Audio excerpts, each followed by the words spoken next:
Okay, you're live. Good morning, everyone, or good afternoon, or good evening, depending on where on this planet you're joining us from.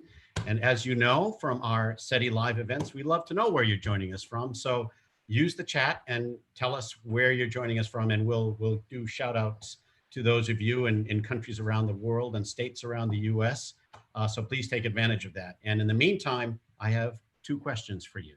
First question is, what if artificial intelligence and machine learning could be applied to space science and exploration and help us facilitate new discoveries, improve our understanding, improve our knowledge, lower cost, lower risk, help us discover new anomalies, and basically enhance our understanding of the natural world around us and the universe around us. What if that could happen?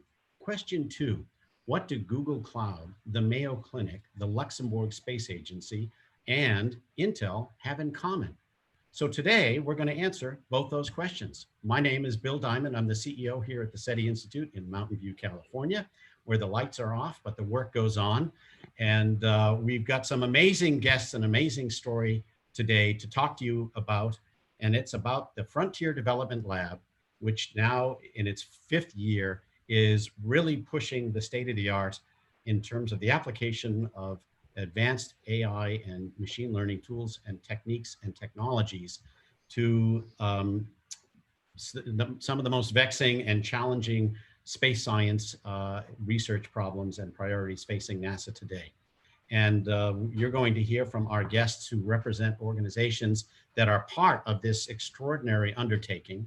And you're also going to meet, and some of you know him well already, James Parr, the director of the Frontier Development Lab, which this year, for the first time in its 5-year history, has been entirely virtual.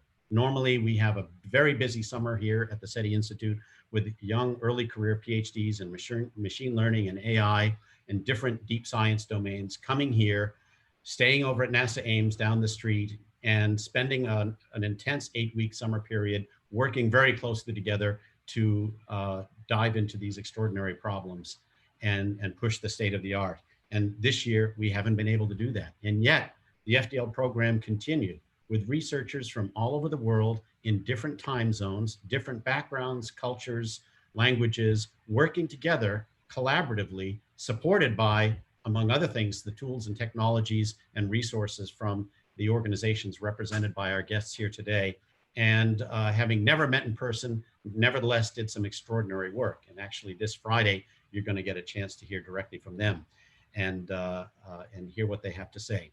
But without further ado, I'd like to turn this over to James to introduce our guests today, Scott, and Nicholas, and Bob, and Sariam, and get a little bit of a deep dive into AI and machine learning applied to space science and exploration. So James?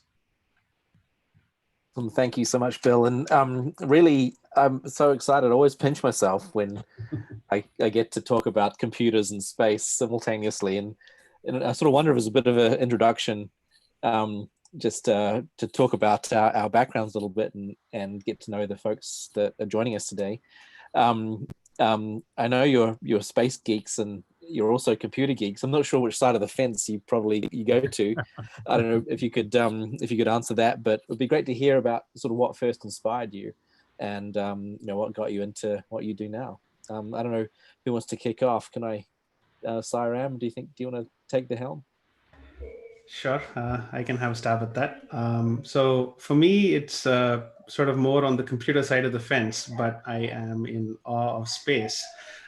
Growing up, there used to be this series called The Magic School Bus. I don't know if people recognize it, but still watch it. That was my first. that was my very first exposure to space and the solar system, and I was super fascinated with all the things that were going on. But then after that, there was this complete detachment, and my focus was on pictures. I love images and working with images. And growing up, I used to take my point and shoot, take lots of pictures. When I found out that you can actually teach a computer to understand the pictures that in the same way that we do, I figured that should be the path that I pursue, and that's how I got into computer vision and machine learning. And that's how I landed up at Intel. But then the intersection sort of came back when I started taking pictures of the night sky, and then I saw the Milky Way, the Andromeda galaxy, and I was, man, this is something that's much bigger than all of us. And when I found that you have the opportunity to work on, problems that concern, deep space and apply machine learning to it, I just jumped at the opportunity. So here I am. So Siren, I just want to point out, not only have you been a regular watcher of the Magic Bus, you are on the Magic Bus right now. Yeah, Not denying it. It's a fun that's a ride. good description. Yeah, That's a good description. yeah, cross between the Hotel California and the Magic Bus. That's right. So the same question to Bob, like you, which side of the fence are you on? Are you computers or space? Yeah, I'm definitely more from the space side. I initially started as in SATCOM industry, which is, I guess, quite common in Luxembourg with having SES in Luxembourg. But then 2-3 years ago, when our deputy prime minister launched the Space Resource Initiative, I was very tempted by that whole vision, and I think it's very inspiring. What he tries to set up, what we try to set up in Luxembourg, is to have a whole ecosystem and support this initiative in which Luxembourg aims to contribute to the peaceful exploration and sustainable utilization of space resources for the benefit of humankind.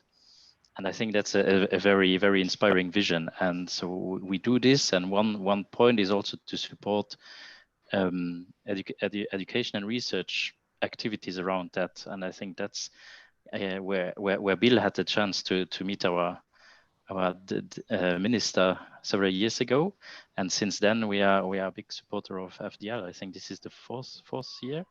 Yes, it is. We're supporting them, and I think especially last year, the team was able to produce some amazing results, and I think it's really interesting to see when you combine AI with space data. And I think the space missions, they generated loads of data over the last years, and AI is perfect tool to have a fresh look at those data and find new things and see things that actually we have in the data. And then I think for us it's very interesting to then find new information about resources where potentially can we find the eyes. I think this year the challenge was around the permanently shadowed regions, which is a very, very hot topic for space exploration, and also the Artemis program. And so yeah, that's what it makes interesting for me. So Bob, we'll never forget that time 4 years ago when Deputy Prime Minister Etienne Schneider was here. The Crown Prince and Princess of Luxembourg were here at the Institute, and the ambassador from Luxembourg to the United States was here with an entourage of 50 of their closest friends. And on the spot, after a discussion and presentation about the FDL program and the work that was being done here and the interest in Luxembourg being engaged, the Deputy Prime Minister made the decision, let's be part of this. And as you said, we're now 4 years into this partnership, and it's been just wonderful to be working with the Luxembourg Space Agency now and the Grand Duchy to do this extraordinary work. So it's great to have you here with us today again, and thank you so much. Thank you.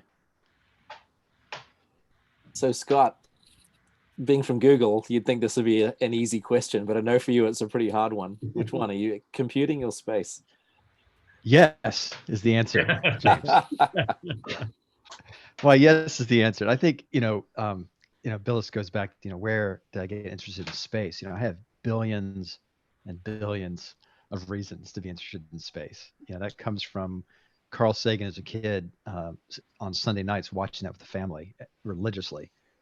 Every night talking about space exploration. I was after barely remember watching the Apollo lander.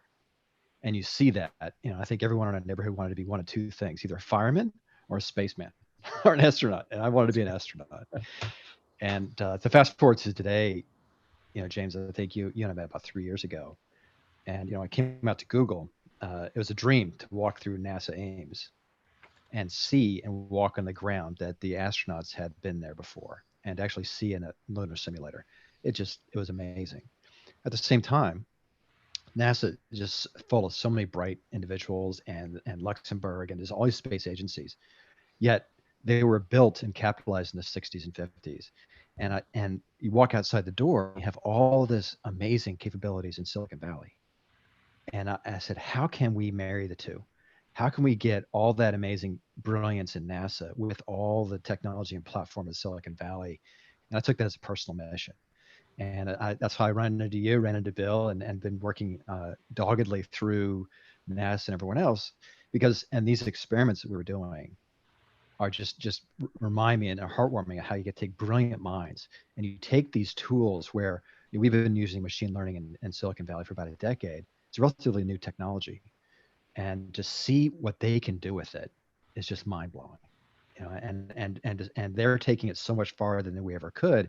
And I think Massey talked about it yesterday, where for years we've been learning from you. Science has been inspiring machine learning, right? And I think now it's getting to the point where machine learning can contribute back to science. And I think we're just getting started. Where ML can now be an approximate tool. It's like I think James, you said it. ML could be the new microscope.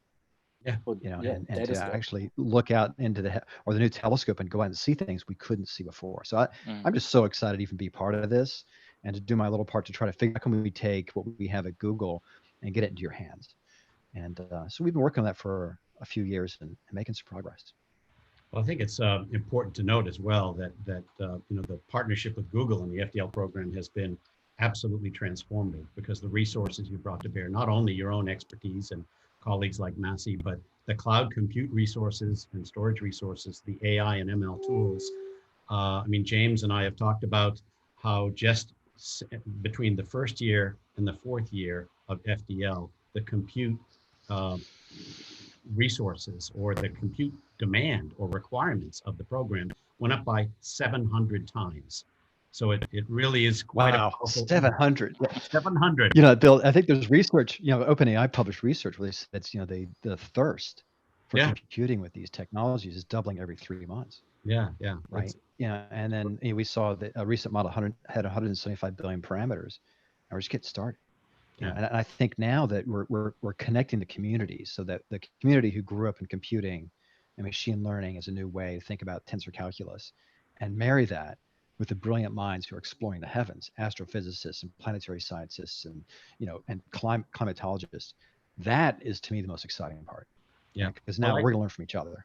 I love your analogy of the microscope or telescope, but indeed, when you apply a tool to a source of data collection, that actually allows you to look at that literally through a different lens. We can and should be able to see things and extract things, whether it's from telescopes or microscopes or other instruments, that as a result of AI and ML tools that would otherwise be, they would escape our perception. So it really is. And literally, Bill, I think you're right. Right. So the idea is, with this tool, you can literally, I think, a colleague was saying it just recently, you can literally see things you couldn't see before. Yeah. Right. And those sort of patterns are helping scientists figure out where do you focus traditional physics and traditional science to, because it's, the universe is a large place, right? And so like finding planets or finding like where floods are, AI can really help you, much like in Google search, to very quickly go to that. And to me, I think we're just getting started, and I'm just very delighted to be part of the program, Bill and James. Thanks for having us. It's terrific. And last but not least, we're doing medicine in space. So we are. So I get to choose. It's a tough choice, but I'll start by saying I'm kind of a new worlds person, right? I relate back. I didn't know, Sairam, that we were going back all the way to childhood, but I can remember being 4 or so, and there's literally one shelf in my library, my public library, that had books on space, and I read every one of them. And from then on, I think I fell in love with the idea of new worlds out there and exploring what's possible. And how I got into medicine is actually not through space, but through that type of thinking, where really we want to understand what's happening in the new world we're discovering in your body, right? The microbiome and all the things going on that we never thought about before. And it really represents, a big what if scenario. And that's where I think AI really ties in terms of exploring new worlds. And so for me, that's where medicine really bridges the gap with space. I mean, it's the exploration and it's the use of AI in order to understand what comes next. Because when you arrive at a new place, you can do what Lewis and Clark did and spend decades working out a little part of the map, or you can grab your telescope, grab your satellites, and try to learn it all at once. And I think that's what you want to do when you get into a new world. Absolutely. Well, speaking of new worlds, since I did promise to shout out to some of the guests we have from around the planet, so we've got friends watching from Liverpool in the UK, and by the way, James is in London as we speak, and Bob, of course, is in Luxembourg, Switzerland, Oklahoma City, Italy, India, Azerbaijan, the Netherlands, New Hampshire, which is right next to the Netherlands, Russia, San Francisco, Germany, Australia, Spain, New York, South Carolina, France. So welcome everybody. Great to have you with us from all over the place. And we've already got some good questions rolling in. So we will try to get to your questions. If you do have questions you'd like to ask, please go ahead and use the chat, and we'll be trying to collect and address those. But James, let me turn it over to you to kind of start the conversation going about what's happening this year. Well, we, having you gentlemen together, we thought it was a great opportunity to talk about some of the revolutions that are happening. And we talked with Massey and Kelsey yesterday from Planet, talking about Earth observation. But today we wanted to look outwards, and there's some amazing things that are all happening at the same time. There's obviously space resources, and it'd be great to hear, Bob, a little bit about how Luxembourg's thinking about that opportunity. And then, of course, this new era of human space flight, where for the first time in a generation, we're going out of low Earth orbit, leaving the ISS and going deeper and back to the moon, and then hopefully to Mars. And it'd be great for Nick, if you could talk a little bit about what the implications are from a health perspective on that revolution. And then Scott and Sairam, we have this kind of twin computing revolution. There's the AI revolution, which of course applies to both Intel and cloud, Google Cloud. But then you have the cloud technology and infrastructure on one end, and then you also have edge and robotics and autonomy on the other. So all of the stuff is sort of happening simultaneously. And I think it's fast forward 5 or 10 years. We're going to be able to do things which we couldn't imagine in terms of space exploration. And so that's really what we wanted to talk about today, and it'd be great to hear from the audience if they've got any questions about how they see or thoughts on how they see the future unfolding. But really, this is just an open discussion with the four of you, just to say, well, how do you see it? What gets you excited, and how do you think it's going to unfold? You want to start, Bob? Yeah, I can start. So I think from a space resource perspective, I think what we try to do is basically try to understand how to use the space resources to and do something and use them. I think one of the obvious first use cases is about the water on the moon. And with this water, you can produce propellant for spacecraft. You can produce oxygen or water for the astronauts. You can use the water as radiation shielding. I think there are tons of, and then you can use the metals to produce some tools, manufacture some tools. You can use the regolith to build some habitats, some landing pads. I think there's a very broad range of applications behind it. And I think once we understood how to find the resources and how to use them, I think this will dramatically change the way we do space exploration, and it will allow us to do things we simply cannot do at the moment. And at that point, I think, or we believe that we will see a new wave of innovation, of new technologies, of new use cases. And then from a Luxembourgish point of view, we also believe that commercial companies, private players, have a strong strong role in this to make this sustainable. So once private entities have an interest in going there and using the resources, in utilizing them, in building something in space, I think this will then change the dynamic of innovation of space exploration.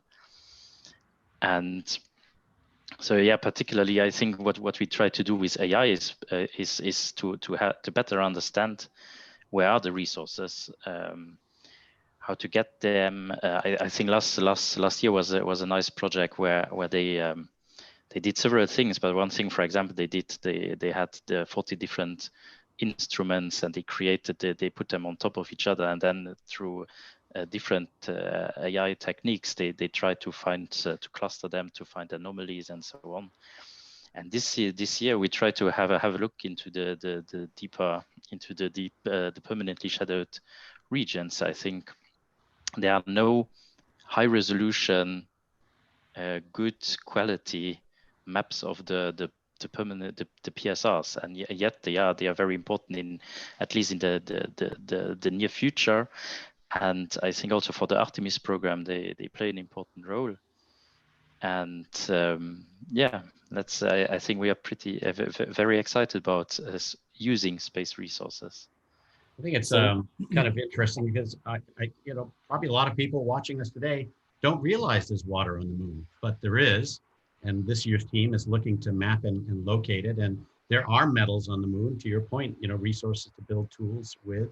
The team last year was developing high resolution or super resolution maps of the lunar surface to locate those metals. So extraordinary work. And this is a pretty good segue into your area of interest, Nick. If we're going to send, astronauts back to the moon or on to Mars, it's a, walk on the beach, walk in the park, or a day at the beach, or are there some things we need to worry about? And why is Mayo interested in this? Well, Mayo's interested in health in general, and they're interested in how they can improve individualized medicine for their patients. And the truth of the matter is, whenever we talk about individualized medicine, now we're talking about understanding all of the effects and how that everything that you come across in your life and how that affects your health. And there's no greater change I can think of in your life than stepping into outer space, right? There's no set of stressors, no set of new environments that your body is not evolved for or not used to, that all of a sudden we have to be able to consider. And this very much becomes a lot like trying to forecast the future, right? Without, with minimum knowledge of having been out there before. And that's really what we're trying to do for individual patients too, because we don't really know who's going to get cancer, right? Just because somebody in your family got colon cancer or breast cancer, does that mean you're going to get it? Well, if you have specific genes, then yes, we can say there's a very high chance, but there are a lot of other genes that work with each other in complicated ways that, we're not currently able to uncover, but we think with AI, we're going to be able to not only understand and make predictions in that complex environment with a lot of where cancer only comes around, not because of one gene, but because of multiple genes interacting with each other and interacting with the environment. So when we step out into space, it may be a very different environment for our bodies and how our bodies are going to react health-wise, and maintaining the health of astronauts in outer space therefore becomes a serious challenge that we want to use AI to make predictions for. And that's why Mayo is really interested in it. And it's a beneficial, it benefits both sides, because the data we gather on Earth can be used in space and vice versa. A lot of the technologies being introduced through this collaboration really benefit us on Earth as well. So it's a win-win. So, Nick, are you familiar with the outputs the team have come up with yet? Have you been tracking? I've been tracking, but I don't know the ones from this week because they've been so buried. I didn't want to bother them. But the causal feature selection they're doing is phenomenal, and I've been impressed to see the team, and I think this is what the FDL is built with in mind, see them change their mental paradigm from what is very typically, especially in healthcare, classification and prediction world, to you have to think about causal inference, use observation to find the mechanism, the why. And that's very new. And I don't think I can understand how big a paradigm shift that is and what that means for essentially humanity going into the future. Yeah, we don't want to scoop them, but what they've done Yeah, don't scoop them. I've seen it and I was kind of goosebump stuff. So really, again, thank you so much for your partnership, and great for you to set us up like that. We have a question from the chat, which actually is almost a perfect segue for Sairam and Scott. How is machine learning and AI transforming the study of space and or exploration? This is from Yash in Miami. Maybe want me to take that first, James? Yeah, go for it. Good shot. Yeah. So and let's see, Sairam may see something similar. So I think AI is, it sort of has our back. I mean, if you think of like what AI is going to be able to do, it's about, basically simulation, perception, and control. And if you're going on a mission, AI is sort of, it's going to be, in the sense of your support. So if you're out there exploring, you can do things not only 10 times faster and more accurately, but 100,000 times.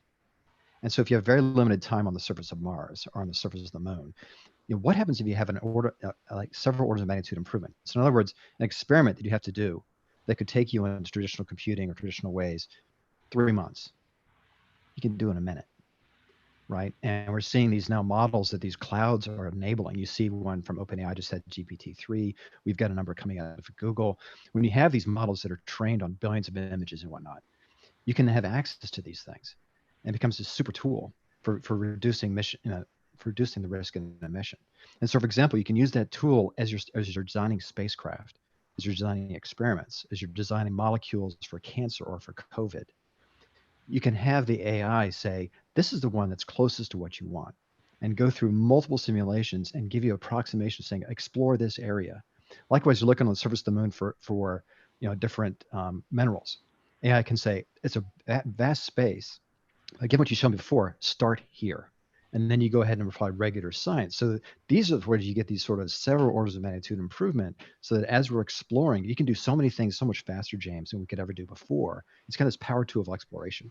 It's much like you can now see things you couldn't see before, because the AI can sort of give you a probabilistic model saying, I think this is where it is, right? And to me, that is amazing, because now, if we're now exploring the heavens, we can now figure out in the sky where you go. And once we're in that location, run through rapid experiments at a pace we've never seen before. And that's what I mean about the combination of AI and science, because now it becomes this tool. It's like giving a scientist a telescope for the first time, right? Imagine what they can do. And now you give them a thing to go through this vast amount of data. It's like having a million eyes. It's amazing. Well, Scott, one of the things that's that what you just said brings to mind with the FDL program specifically, and James and I have seen that over the past 5 years, is the ability, this speed element that you mentioned, the power of the compute, which means rapid data analysis. I mean, the teams are compelled in this 8-week sprint to try different things and to try different approaches and crunch massive amounts of data. And if your systems are only capable of crunching that data, so you have to wait a week or a month or more for an answer, that's not going to work in an 8-week research sprint. So the ability to turn what used to be weeks and months long of compute into days or minutes or seconds we've seen that transform the FDL program over this 4-year period. I mean, it's extraordinary. Yeah, I think, Bill, and I want to go to Intel next, is that, one is just giving you more access to compute on demand for what you need, right? That's how we've all come to accustomed to Google search and answer within seconds, right? Or less than a second. That's just standard now, right? We're seeing the same thing come into science. And one is certainly scaling it out using traditional science, but we're now seeing ways where ML can approximate science. And when you approximate science, you can do things mathematically that are in constant time. And that gives you these unreal advantages. in the sense, 300,000 times faster in doing molecule design. I mean, that's amazing. And you're seeing these techniques now applied to help us with the pandemic, right? And that's how these companies are actually using it today. Yeah, and I just want to stress that point because, I know we're talking a lot about the speed, but let's not forget about the intelligence part of it, right? Yeah. I mean, it's really the intelligence part where yes, the computer has always been great at calculations, but now with advances in AI, we can start performing some of the tasks that are classically quintessentially human, that sort of pattern recognition, that finding something funny that we need to look at closer. That is really expanded the science, as Scott is saying. And that's one of the things that makes this revolution so exciting. Yeah, absolutely true. So if I may just chime in, so a lot of what Scott said is something that I very strongly resonate with. I mean, the sheer speed at which we're able to iterate and try out different things. I mean, it's just mind-boggling. And I think that this has been an evolution over the past few decades. I mean, the reason that we're able to do what we are right now in AI is because we now have the intersection of data, of compute, and of algorithms, all of which have evolved on their own trajectories. And right now we have all of them available for us to do amazing things with.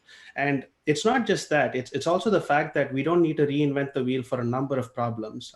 I don't want to give away too much about my group's work this year. It's been absolutely fabulous, but essentially we've tackled this problem of using magnetic signals from stars by sort of mapping it into an image problem and just reusing advances in computer vision over the past several years and seeing very promising results. And not just that, the traditional approach, from what I've been told, takes days to get estimates, and we're getting estimates in like minutes. Just imagine. Siren, don't scoop yourself. I'm just extremely happy and excited about the work that the group has done. I'm just going to leave the details for the actual presentation, but what I want to iterate is that if you can do experiments really fast, if you have the compute to do it, if you have all the elements in place, it's like Scott said, it's a backbone, it's right there for you. That allows you to focus on what really matters, the actual data, the science. And I feel like we're just getting started there, because space problems are not easy. They're very, very complicated. There's so much degeneracy. And for scientists to be able to focus on that while knowing that AI has got their back from sort of the compute perspective, from the iteration perspective, from the algorithms perspective, that's got to free them up to really use their cycles to focus on what really matters, the actual science. So it's phenomenal times, and excited to be a part of it. And I think there's also just the human element of exploration. Think of it, right? You're exploring a new planet, a new area. You're wearing these gloves. You're wearing a new apparatus. For the first time, it can watch you. It can watch your back, literally. It can literally look around you. You can talk to it. We grew up with all the films where you're talking to HAL and whatnot, but now that sort of voice interface is revolutionary for astronauts who today still print out, and you can if you look carefully, you'll see astronauts put procedures and they're almost taped to their the version of their shirt. Yeah. Right. And I think now you can actually have voice interfaces for the first time, and that's sort of reliable. And those are the kind of things where now the tools are really become helpful and allow you to do things so much faster. It's kind of like building a house with a nail gun versus hammers. So Scott, I'm going to really date myself here, but what you just described reminds me of the transformation that's just taken place with just raw computing. 150 years ago when I was in college, I was playing the Star Trek computer game where the computer was a keyboard and a printout. There was no screen even at that point.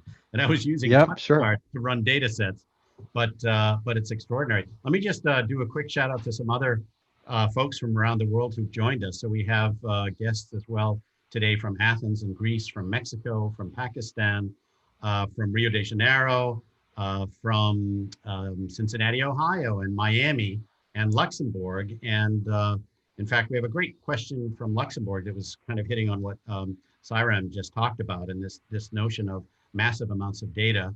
I've had conversations with colleagues at NASA who've said, we have much, much more data at NASA that hasn't been looked at, that's never been explored or examined, than we have data that we have been able to analyze. And so the question was, how far back can and will you go using data from history, e.g. space programs, deep space missions, planetary missions, et cetera, et cetera. So that's coming from Luxembourg. So who wants to take a crack at that? I can maybe I can say a few words. Try. Oh, go ahead, Bob. Yeah, Bob. I think as much as needed. I think the way I feel it is that nowadays the AI, the capacity or the compute capacity allows you to process whatever is needed, and I think that makes it very exciting that you can take out all the old data from very old missions, and you can combine them, and you can put them on top of each other, and you can try to cluster them together and find patterns in these data, and just by observing those data, I believe you can find some very interesting things. Yeah, absolutely. I think Bob and Bill, to that point, what I love about these technologies is you can actually take older sensors that aren't as good as today's sensors, like older cameras, and suddenly the SD camera pointed to the sky suddenly becomes HD. And the reason you can do it, so suddenly you have these old data that may not be as accurate as today, and with AI you can imagine it, and imagination is very close to reality because these things have probability distributions. And just like our human face does, the eyes in a certain location knows that's a probability distribution of how pixels shape up. Same thing in look into space. So that's what's so fascinating, is that AI can say, I'm imagining, given this old sensor, here's something interesting that you couldn't see before. Now, we as scientists we trust, but we verify. We then go in and apply physics that we understand to say, is this something interesting? And we've shown in just a couple examples, James, with your team, that we're finding planets we missed before. Mm-hmm. I think that was amazing to me. I saw that and I'm like, now that is cool. That's this element of AI where, it answers the question, can we actually facilitate new discovery? And the answer is yes. The exoplanets team demonstrated that already in last year, the year. Oh, and the sensor fusion going on with the solar winds, and that's amazing. And what they're doing for floods. I mean, they talk about it like it's no big deal, but to me, it's like they're pushing science. Yeah. And the questions they give us challenges at Google, and I couldn't be happier. It's really interesting. Not just that, right, Scott? I mean, you also have the situation where once in a lifetime events might have happened and be recorded on this ancient data. And now you have the tools to perhaps probe into that data and extract actual evidence that all of these things happened. I mean, as from what I understand, solar flares were active during a certain decade in the past, and they're not perhaps as active now. And you have all that data. It's been measured just with older sensors. And now you can go back and you can revisit it with fresh eyes. And that's just mind-boggling. Yeah. It's like the equivalent of like when they take the moon samples and they put them away for 50 years because they say we'll have better science then. Yeah. Right now we have science. You can go back in data and say we have science that's 100 years better. Let's go back and look at that. So it's like look at the moon samples all over again. It's amazing. I think Walt Disney had that. Fit into medicine at all? Is there some value in going back over old, data sets? And do you have access to old like patient data sets, et cetera? Yeah, it 100% fits into medicine because medicine, and this is what everyone is talking about here. I know we're talking about space data, but really this is the same challenge we face here in medicine, which is that, everyone gets excited about new technology, but guess what? Every time we have a new technology, we need a new reference range, we need a new population study, we need a new everything. Mm-hmm. And so as I move from, some kind of, blood testing on metabolites to genome sequencing, well, guess what? I got to toss. If I want to replace it with something better, I kind of got to toss the whole thing out and start over again. And one of the wonderful things about AI approaches is their ability to integrate data with an understanding of what that data means to some extent, right? Mechanistically, allowing you to make use of what's there. And that really just allows you to build upward instead of every time you come up with a new technology. It would be as if at NASA, you said, okay, every time I build a new telescope, throw out all the old pictures, right? Yeah. But the fact that you're not doing that and that we can bring that technology into medicine is going to make a big difference. Yeah, awesome. James, I think you were starting to say something there. Well, no, I was just going to make a joke about Walt Disney freezing his head because he thought in 50 years' time we might. Ted Williams do that? I think yeah, Nick, you guys should be able to figure that out by now, shouldn't you? Did he do that? Yeah. I think there was someone in the world working on that, but not at Mayo. Not in Mayo. We have, so what all of you have been talking about, I think, is captured in a really interesting question that come along, and I'd love to get each of you to opine on this, but somebody asked, if we imagine how AI and robotics are going to revolutionize space exploration, and hopefully we'll have a lot of advantages of that, but this person wants to know where things could go wrong or how positively they could go right. What are some of the pitfalls or risks or dangers, and what are some of the amazing things, you know? So don't take the pod out of the spacecraft and then close the pod bay doors. Just don't do that. Pod bay doors, yeah. Yeah. Close the pod bay doors, Hal. Well, I'll maybe, you know, I always go last, but maybe I can go first. I'll say, you know, in medicine, this is actually something that we think about a lot because, you know, we really, you know, we really can't have, I mean, mission failure, right? In the sense that medicine goes on and patients come in every day. And so how do we bridge one system to the other? And I will say AI is actually very positive for us because, you know, just as I was saying before, the old paradigm is you kind of start over and you make sure everything works and you basically build, you know, basically a second practice of medicine before you overlay it on the first. And what this allows us to do is really speed up medicine, right? Because think about it, we've had these technologies, we've had these genomic technologies, we've had epigenomics, microbiome is more recent, but how come they're not everywhere in medicine yet, right? They're only in select places. And this is the reason why, is because we have trouble rolling forward without having any negative consequences. And AI actually helps us move, you know, decades into the future instead of waiting to rediscover everything again under, you know, with the new microscope, right? And so that's on the positive end of things. And I would say, you know, because I see this in medicine, on the negative side, it really depends on the human beings, you know, managing it, right? In some ways, if we wanted to jump technologies and make mistakes, you know, we could in medicine, but we don't. And so the same ethos is still in charge, and AI is really there, I think, mostly a positive, right? Because you still have the same structure guarding against the negatives. I mean, just to add on to that, a couple of points from sort of the machine learning side. I mean, explainability is a huge question, and that I think is an open area of research. In that AI is amazing at finding like the needle in the haystack, but what a lot of people want to know is how is it doing it? How is it able to find out the needle, and what is the decisions that it takes, and you know, to arrive at the solution? I think that's a fundamental question that's still being explored, and especially for things like medicine. And things like space science, I think that's a super important area that's still, you know, that's on the negative side, so to speak. Negative being that it's open-ended, it's still not clear, and that there's steps being taken towards it.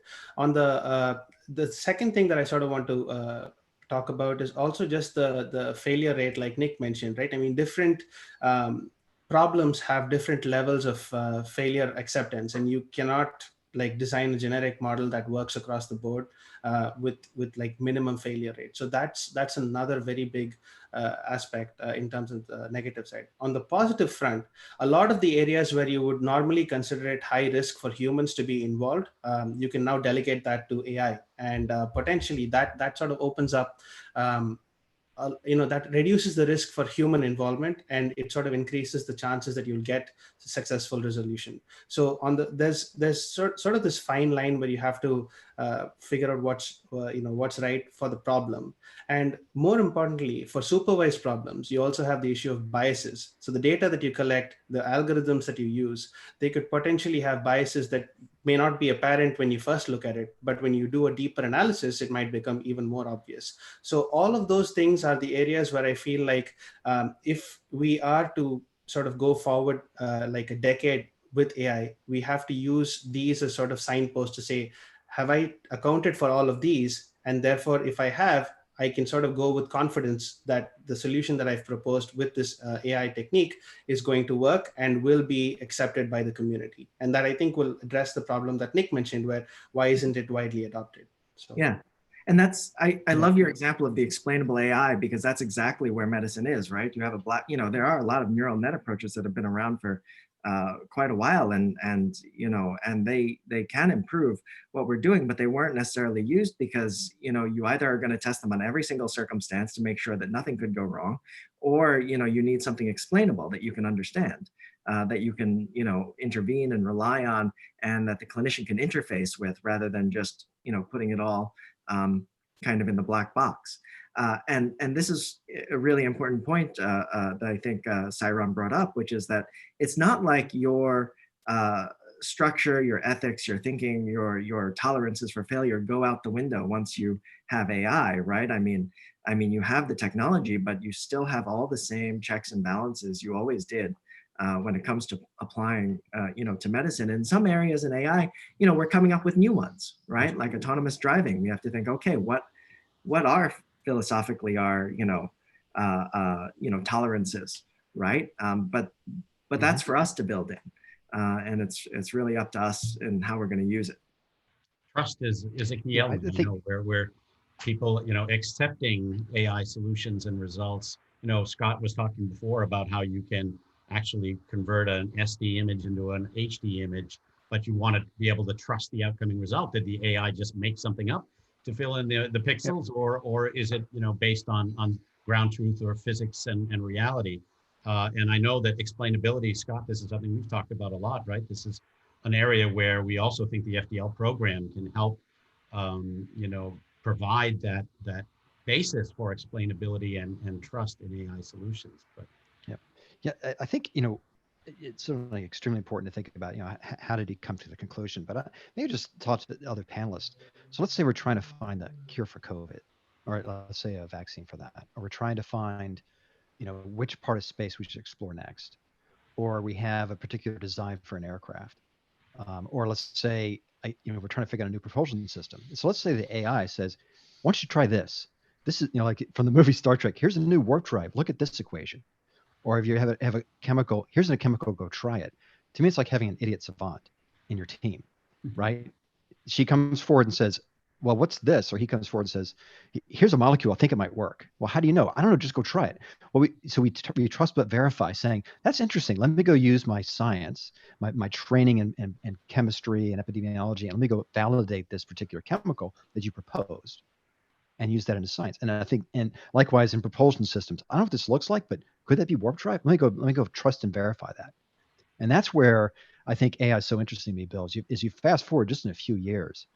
Imagine asking scientific questions in any discipline and having an answer instantaneously from an idiot savant. What do you do? Right? And you look at that and say, well, I'm not going to publish that. Boy, I'm going to try that out. Bit of Vegas. Right? And so it allows you to take a computationally intractable space, designing molecule, designing propulsion system, designing control system. And it's almost like cheating. Let me take a step forward using AI, because it's saying, given all the science I've seen before, this seems to be its most likely candidate that I would try next. Yeah. You know, it's and so in that, yeah. It's like the, you know, Star Trek beam me up technology. You know, when that's available, I mean, sign me up, because it, you know, beats the hell out of airports. But at the same time, I probably won't be there for the alpha trials or the beta trials. No, we'll be sending hamburgers long before that. But yeah, maybe. But that's super interesting when you, I mean, I hadn't thought of that construct before, Scott, and we could imagine this idea of, you know, we're becoming cybernetic, the Elon Musk observation that our phone is already making us a cybernetic organism. Yeah, I mean, look at this. I was probably Googling in the middle of our conversation, you know, get interrupted. It's life. And right? So how long before we have that, you know, as to your point, like we're now so used to search being, you know, milliseconds, how long before we get insight in milliseconds, and what, you know, what does that unlock for us? I mean, that's super fascinating. Right. And we are seeing that, James, in isolated cases today. Yeah. And we're seeing more and more as you marry the brilliant minds in LSA and ESA and NASA with these technologies, Silicon Valley, we're getting there, right? And you've seen recent results where it makes you pause, because if I could get an answer, you know, I don't, in some ways, once I have the answer, I'm going to trust and verify and do all the things that I can do scientifically to make sure that's the right design. But if someone just came in and handed me the answer, let's talk about, you need to understand how they came from it. But so think about if you're analyzing an AI system, like analyzing the person in your lab who comes up with this idea and says, what about this one? How would you challenge her in her thinking process to get that? Or she'd show you evidence and previous things she's looked at. She goes, this is the idea I came up with, because it's aligned with what we did before, but it's a novel idea. But she's not telling you, when I think about this, the neuron here fired next to my ear and went to the back of my head and the forward. No, we look at how she makes a judgment, and then we use peer review to figure out, is this something we should pursue? Yeah, absolutely. So we're approaching, not quite there, at the top of the hour. I want to have. Is this a new record? We don't want to break the record. I don't want to break the record. No, we're gonna go all the way. But I want everybody to have a chance to weigh in on what's happening Friday. I also want to ask Rebecca if she can share in the chat or through whatever means possible the FDL.ai link that everybody will have access to for the live stream of the showcase event that's happening Friday at 12 noon Pacific time and 3 p.m. Eastern time, and in your figured out time zone of the world. It's 8 o'clock. 8 o'clock. 8 o'clock British time. Yeah.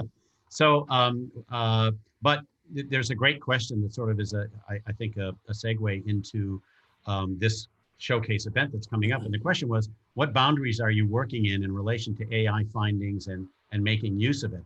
And I guess the answer is every boundary we can, we're going to push.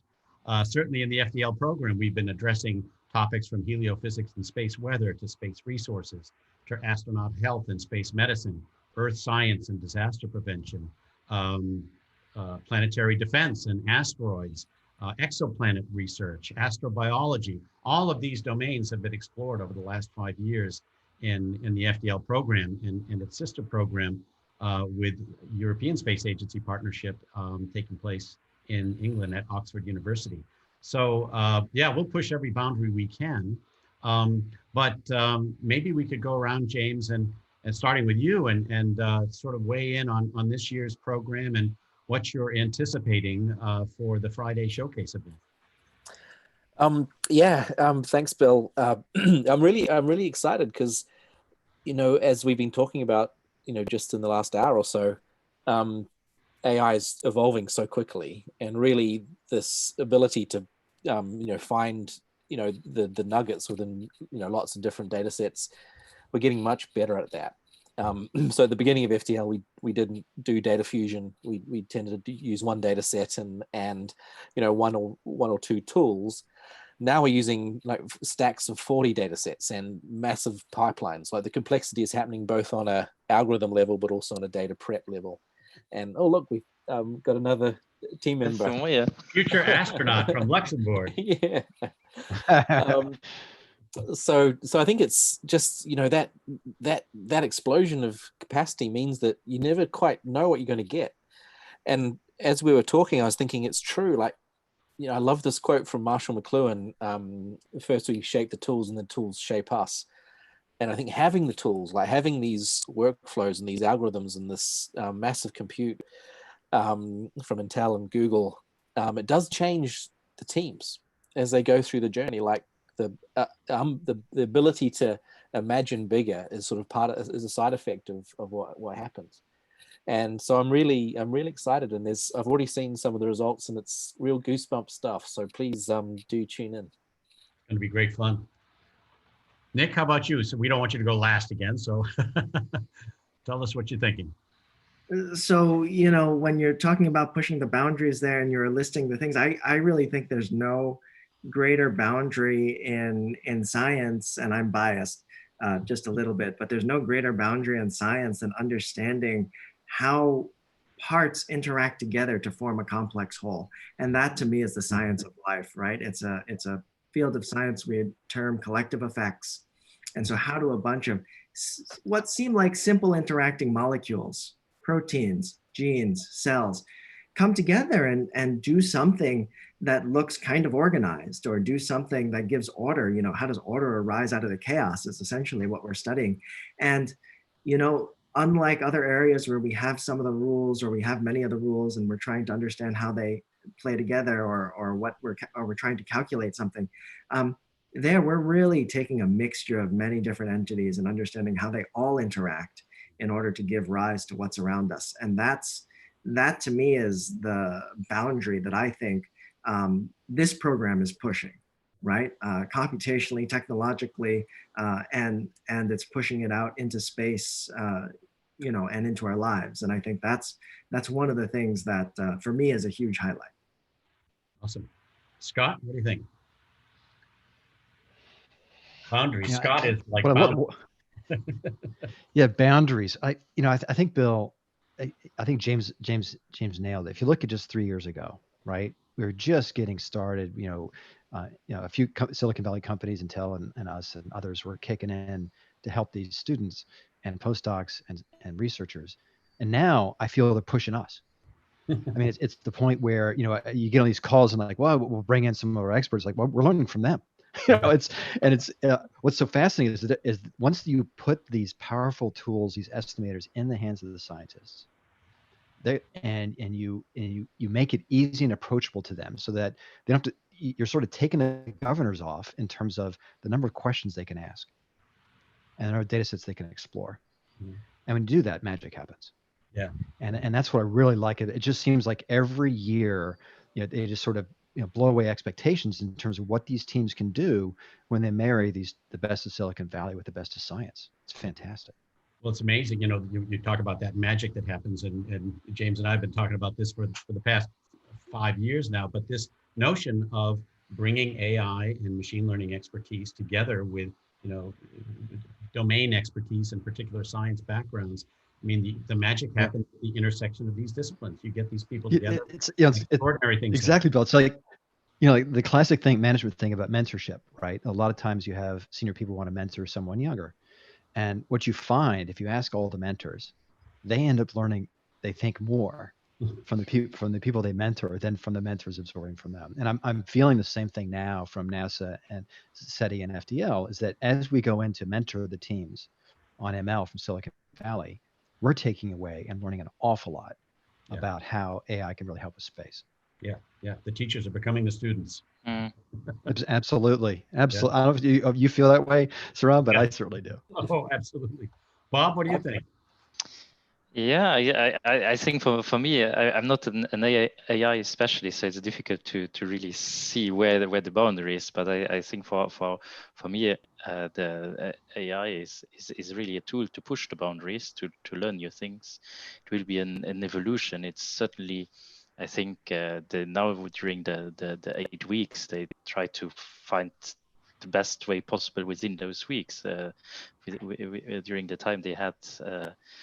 That was available to them, and I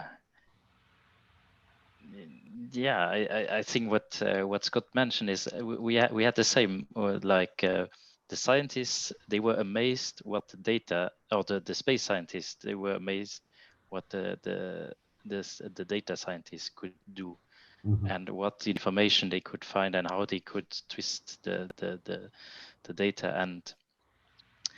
And I think it's really when you put the two worlds together, that's where you create this magic. And when you get to, you create real innovation, and you do something new that nobody has ever done, and you can see new inspiring results.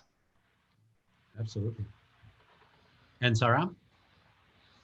For me, it's like a combination of everything that Nick, Scott, and Bob said. I mean, basically, I feel like I've learned a lot more out of these 2 months by despite so-called being a mentor than actually the researchers themselves are so brilliant. I mean, they're approaching this problem with like abandon, with so many fresh ideas, and it makes you question. So why didn't you do this?